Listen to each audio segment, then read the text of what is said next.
Have you ever pondered the intricacies and nuances of bringing a service animal on a cruise ship? It's a topic that might seem straightforward, but in reality, it's a complex and multifaceted issue, steeped in nuance and varying policies across different cruise lines. Consider, for instance, the policies of Carnival Cruise Line and Royal Caribbean, two titans of the industry, yet with starkly different approaches to service animals. Carnival Cruise Line welcomes service animals aboard all their ships, recognizing the vital role these animals play in the lives of many passengers. They provide a range of accommodations from relief areas to dining options to ensure the well-being of both the service animal and their handler. Royal Caribbean, however, has a more restrictive policy. While they do allow service animals on board, they only permit dogs. Moreover, they require extensive documentation and prior approval, which can be a cumbersome process for passengers. They also do not permit service animals in certain areas of the ship, further limiting the mobility of the handler.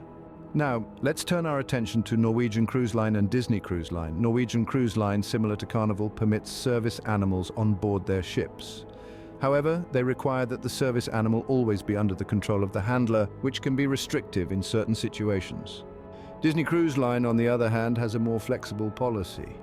They allow service animals in most areas of the ship and offer a variety of accommodations to ensure the animal's comfort.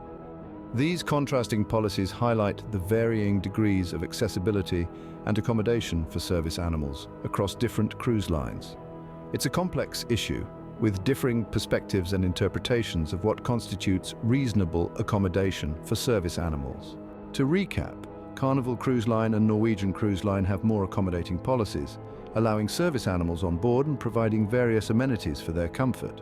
Royal Caribbean, while permitting service animals, has a more restrictive approach requiring extensive documentation and limiting the areas where service animals can go. Disney Cruise Line strikes a balance, offering flexibility and a range of accommodations for service animals. So the next time you're planning a cruise and need to consider the needs of a service animal, remember to research the specific policies of each cruise line. It's not a one-size-fits-all situation, and the best choice will depend on the specific needs of the service animal and their handler.